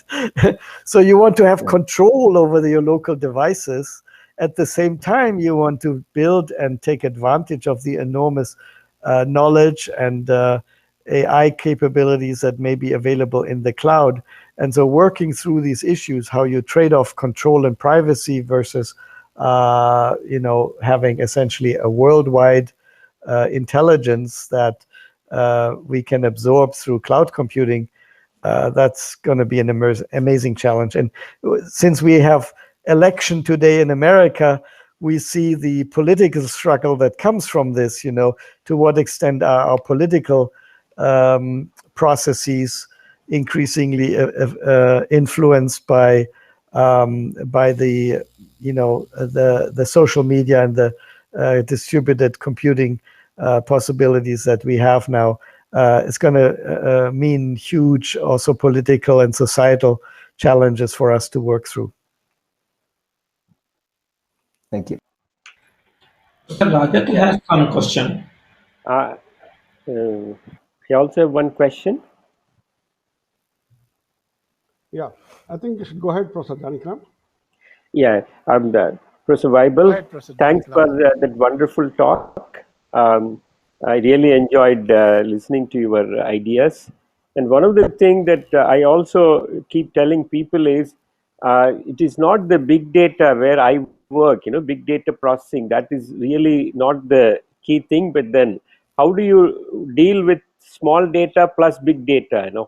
That's the key challenge, because you can deal with big data, but when you actually add a small piece to it, the whole model might change. Actually, that's where the whole computational challenges, the whole incremental learning, all of this open up in a wonderful way when we just consider big plus small, not just the big alone. That seems to and you seems to really say the same thing in my opinion. Yes, absolutely. I love your question because it's huge in my opinion. And this is what this new research adventure is for us, to explore this. Because if you think about it, we as humans do this all the time. I mean, you can learn how to drive a car and your instructor will tell you never do this movement, or, I'm a pilot, and when you learn how to fly an airplane or a helicopter or something, somebody will give you an instruction. If you do this movement, you will die. And so you never have training data on this movement, right? Because if you did, you would die, right? And this is what our life is like. We learn many things, as children, not to put our fingers into the electric plug. And we learn that from instruction and so on. What is it in our brains that allows us to do this entirely without training data, right? Actually, and this I hope you invite me again, because this is topic for an entire new lecture with you sometime. But we're working currently on... We'd love to have your lecture at IIT Madras. I will make sure that you give us a talk here. Sure. Yeah, but I give you a teaser. I believe it is sleep. Because during our sleep, we dream. And in our dreams, we create the data that we train in simulation. And we have fantastic processes in which we do that as humans. And they're not exploited at all yet in AI.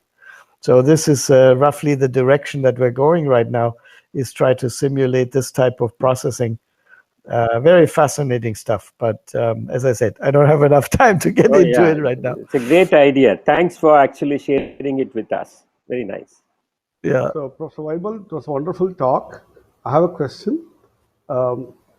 When you bring in people from various cultures together, and if there are cultural nuances and mores which enable their communication to be very different, like the Eastern civilizations versus the West, how do you do this interoperable translation on the fly? How do you capture the wonderful question and very difficult question.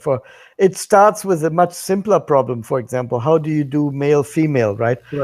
In many languages of the world, the grammar is different depending on whether the speaker and sometimes whether the listener is male or female. Means using different endings, for example, or in Spanish, if you say soy cansado or soy cansada, depending on whether I'm male and female. This I think we can handle. Sanskrit in Sanskrit, we have very similar but very culturally nuanced situation. Yes, and to some extent we can get that, of course, from the voice. We can get the information of gender from the voice and then apply different things. But it gets more complicated, and it gets back to your earlier question with the data. people say, oh, Google has so much data, they can train everything. But no, I mean, if you really take all the factors, emotion, accent, gender, language, and so on, and you look at all of this, there's not enough data in the world for all the combinations of things. You don't have a database of Spanish accented speaker speaking French with happiness and sadness and things like this, and for all of this a database. You cannot. So really we need better models to really combine those things despite the lack of data, and then develop models that use the knowledge of what we call meta information to appropriately do a translation in the other language. So cultural phenomena are great. We are being asked this too because, you know, in the parliament, for example, they tell us it's very important to have fidelity of the original intent, right? So if somebody is insulting, the translation should be insulting. So they don't want to sanitize the language. They want to transmit it the way it is. Yet to create the fidelity in the other language, you need to sometimes switch the modality by which you do that, right?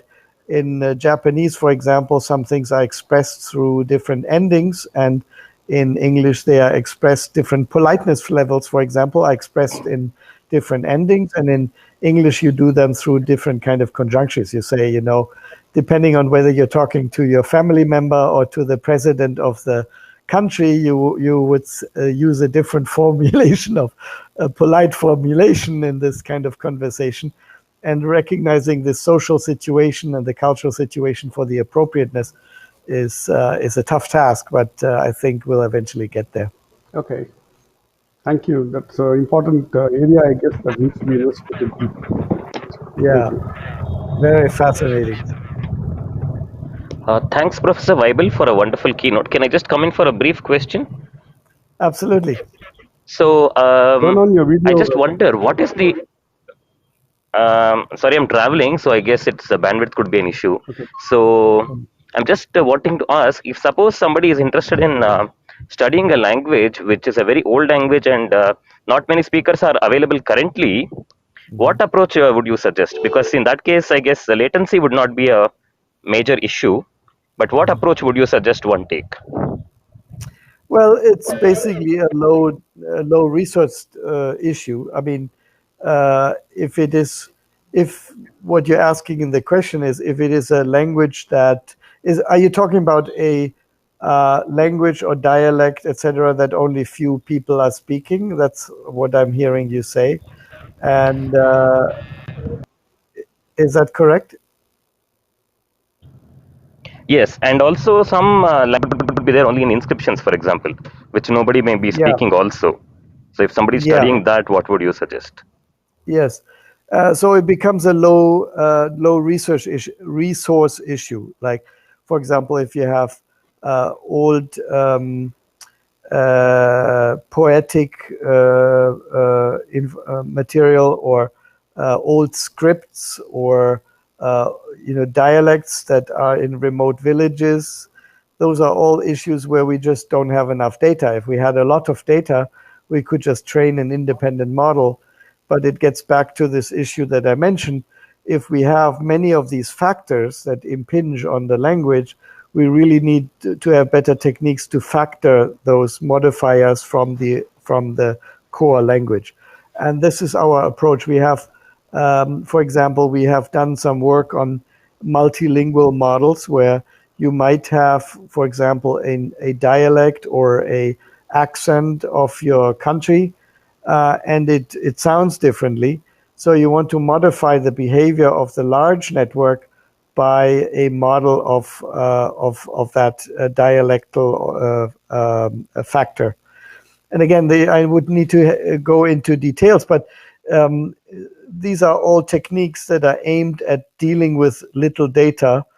And it's a big research item for us to do both translation and speech recognition for languages where we don't have much data, because we're ultimately interested, for example, in the project I mentioned for humanitarian purposes, for refugees coming to Germany, there are many different Arabic accents that would appear, and to model them correctly, we will just never have enough data. So having better adaptation, incremental learning, and factorization of those phenomena are important directions for us to model it properly. Okay. Thanks for that response, sir. Excellent. Thank you. Well, thank you so much. Yeah, thank you. I think I can probably pitch in. Well, I have One one question, more sir. What I have question related to these language models like You have GPT-3. one last question. So obviously it requires huge amount of data, but new techniques are coming up, right? Like pattern exploiting, training, etc. How do you better utilize the existing data to improve accuracy or build smaller models? So what is your opinion on these areas? Yeah, I mean, ultimately we'll never have, as soon as you build models that deal with many factors, like I said, we have politeness, emotion, we have accent, we have noise conditions, we have lots of things. And in all of these situations, you can never have enough data for each one of those conditions. So we must combine somehow something that is more universal. You can do that by training on all the data you have available, and then you build a huge model that is fairly generic, and then try to separate the peculiarities of something for which you have little data to influence its behavior, right? So these are more like adaptation techniques, or I like to think of them as factoring techniques, where you say, well, if I train the model so it can respond, for example, to accentual variations, like the work that I mentioned on the multilinguality, we could, for example, show that if you have a language code that models the twang of the language, we can actually apply this. So I give you an example. We trained a model on different languages to tell how the speech sounds. And then we could, for example, detect, even if a person speaks a foreign language, that this person is speaking English, but it has a little bit of a German twang. And we can do that by separating the twangness from the acoustic phonetics, right? So you want to teach the model, and this is, I think, where this black box model, which you had, your colleague had asked before, is really wrong, because if you just train this big model on every data you have, you cannot compartmentalize. And we as humans, certainly in our intelligent ways, we can compartmentalize. I can listen to your speech, but I can also detect your emotion, and I can also detect your accent, right? All in parallel, right? Right now, we don't really have this. We built separate things to do this. And in my view, the way forward is to create factorizing models that do a better job at compartmentalizing this knowledge. And that would also, by the way, help us to self-articulate better, for models to express themselves better. And so I think this is still area to be explored. Yeah, thank you very much, sir. I have one related question, follow on. As a user, so I use this Google voice typing on Android, and in spite of Indian accent, the word is recognized correctly. But probably later some higher level models kick in and they'll change the word to something wrong word, right? It's very frustrating. So yeah. I don't know what is the insight there. Like, is it because of some probabilistic thing or? Yeah, no, that's a good observation. Well, first of all, you have to realize that Indian accented English at Google, certainly enough data, right? I mean, Google has probably a ton of data on Indian accented speech, and they don't even have to try very hard. All they have to do is collect a lot of data. When I was at Facebook, for example, Facebook has just so much data, and Google has so much data, they cannot use it all, right? So, and within that pool of data, you will certainly find enough Indian accented speech or Chinese accented speech that it becomes baked into the normal model and deal with it. The problem that and I know I could show you some videos where we're having fun with these systems. They do well when you have standard language, but if you have something unusual like a name or an acronym or a very unusual word, then it's of course not baked into the standard model. And then once again, you really need to have something that adapts to your local usage, right? I mean, in your world, in your personal world, there are certain names and certain acronyms, etc., that matter a lot, right? And so this is, again, I think, where we need this combination of edge computing versus cloud computing, where you really have systems that really learn from your personal usage. And you would like that to be on your device too, for privacy reasons, because those special terms and names and things you might want to use, you may not want to share them with the rest of the world, right? Okay, sure. So, yeah. Thank you very much, sir. Yeah, absolutely. Yeah. And that's all we have questions. We have no more questions. Raj, would you like to conclude the session? Well, thank you so much. And we have one more question, this time from your Aprameya from Kongim. Hello, I cannot hear you. Yeah, there is one question from a student from Kangimelan. So I thought I would allow that person. Aprameya, go ahead with your question, please. I don't think he's on the stage, so he won't be able to speak. Raj, your voice also very low. No, basically, if you can get Aprameya on the stage. The question is from Aprameya. Okay. Just a second. Type your question. He's a student from CMU. From Kangimelan. Yeah. Yeah. Aprameya, can you accept the invitation? Yeah. She'll join the stage. Yeah. Hello. Am I audible? Yes. Yes. Oh, great. Okay. Thank you so very much for giving me this opportunity, and thank you so very much for this insightful discussion, Professor Alex, and also thank you so very much for bringing up all these amazing questions in the discussion as well. I think it was very thought-provoking, and it's, I think, got everyone's brain juices flowing. It's a bit of a follow-up to Dr. Sanjay Chitnis's discussion with you, and I sort of like noticed that you spoke about when certain like in certain areas when we're training various models where there is limited amounts of data. Also, I think Professor Janakiram also brought up the idea of like using up small data to sort of like train models.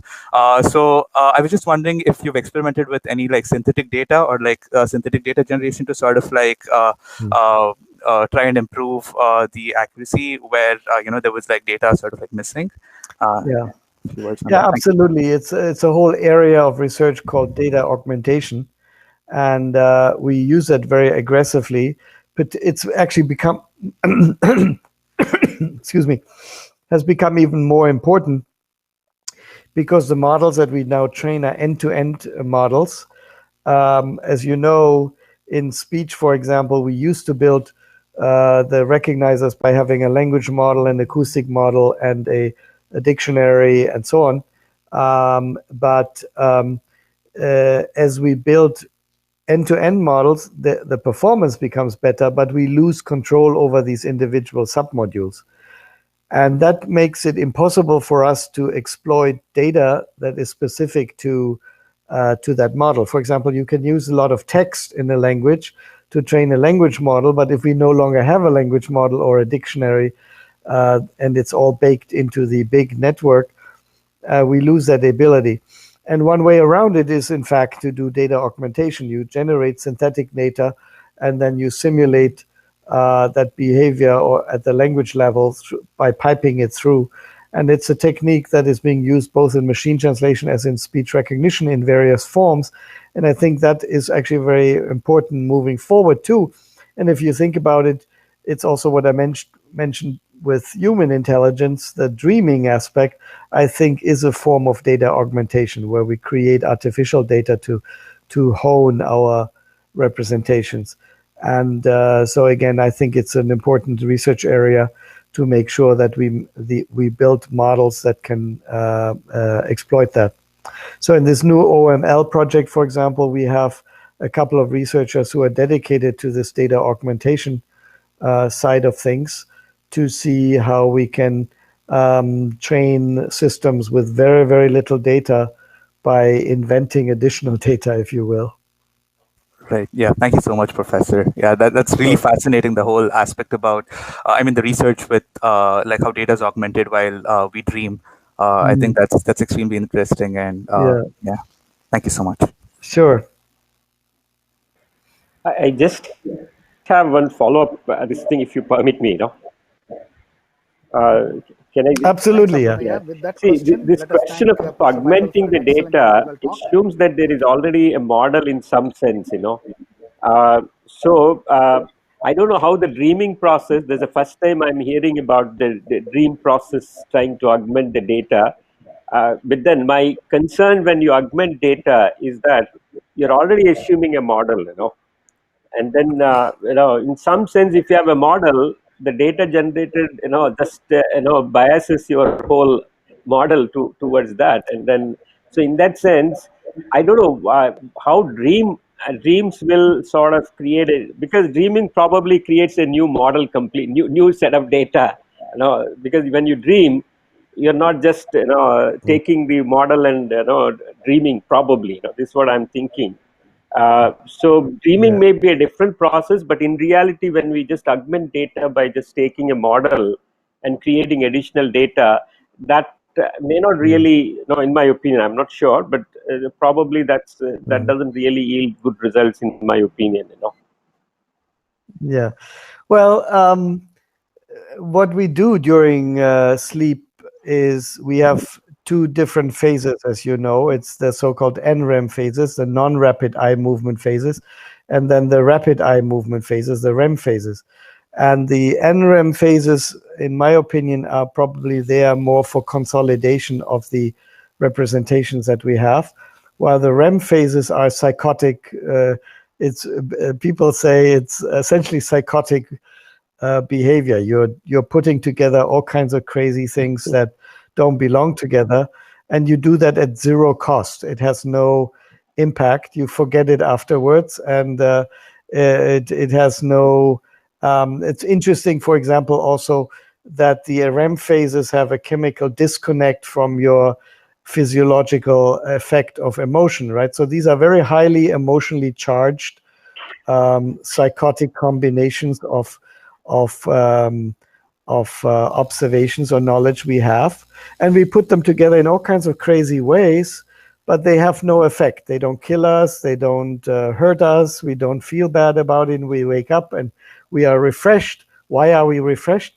Because with these combinations, we are actually producing scenarios that we haven't experienced, and these scenarios improve our brain. And so it is actually true in, I don't know about Indian language, but in most other languages that I know of, they have an expression that says sleep over it, right? Yeah. Yes, I mean, every language has this.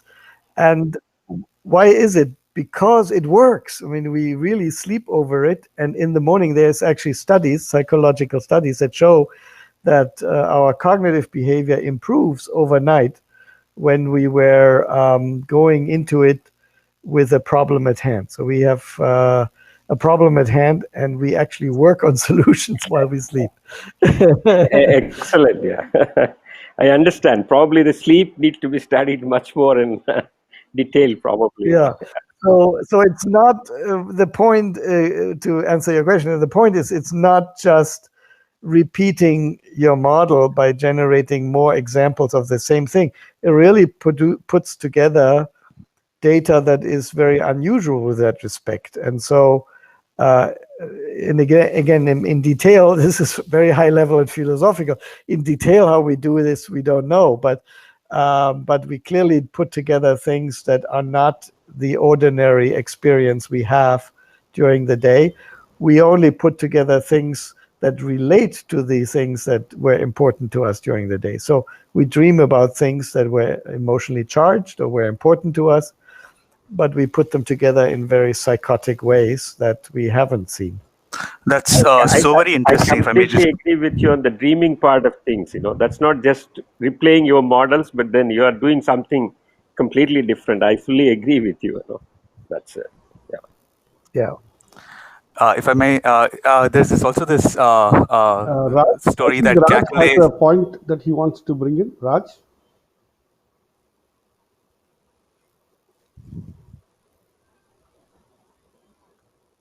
Raj had said something some few seconds back. No. I just thought, we are at the, we are ready for the next talk. So I understand there are lots of interesting questions, but please save them, and I'm sure we can ask Professor Webbell again. Hello? All these questions. I lost the acoustics.